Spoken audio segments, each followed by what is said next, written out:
We got to Saint Remy on a market day, and it was so beautiful and picturesque. And there was a singer in the town square that for the next minute we're not going to talk anymore. Just listen to the music and enjoy the beautiful sights of Saint Remy. Les ennuis, les chagrins s'effacent, heureuse, heureuse à en mourir. Quand il me prend dans ses bras, qu'il me parle tout bas, je vois Saint-Rémy en rose.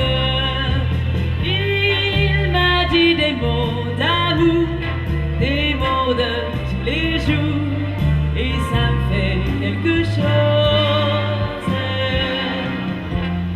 Il est entré dans nos cœurs une part de bonheur dont je connais la cause. C'est toi pour moi pour toi dans la vie. Tu me l'as dit, l'as géré pour la vie. Et dès que je t'aperçois, alors je sens en moi mon cœur dit la la la la la la la la la la la la la vie en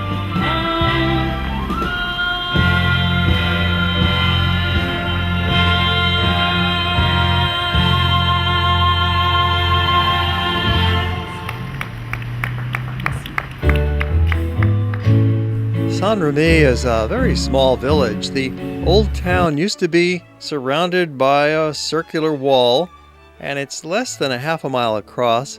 One of the main squares is Place Favier, surrounded by these ancient buildings. Many of the structures go back to the 14th and 15th centuries, and at the medieval heart of town is l'Hôtel de Sade, owned by the family of the Marquis de Sade. It houses a history museum with some Roman artifacts that were excavated from nearby Glanum, a Roman site just about a mile and a half away. Saint-Remy is also famous as the place where Vincent van Gogh was brought to the clinic, to the hospital after he sliced his ear. In the final year of his life, he created quite a few paintings in Saint-Remy and the countryside around it. Well, these streets are charming as could be in the heart of the old town. There's little shops, there's art galleries. You can buy some handmade ceramics.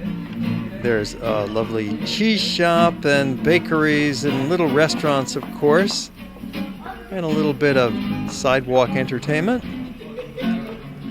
At the end of our 2-week trip through the south of France, visiting all of the places that we're showing you in today's program, we looked back upon these brief hours in Saint-Remy as some of the most enjoyable of the whole trip.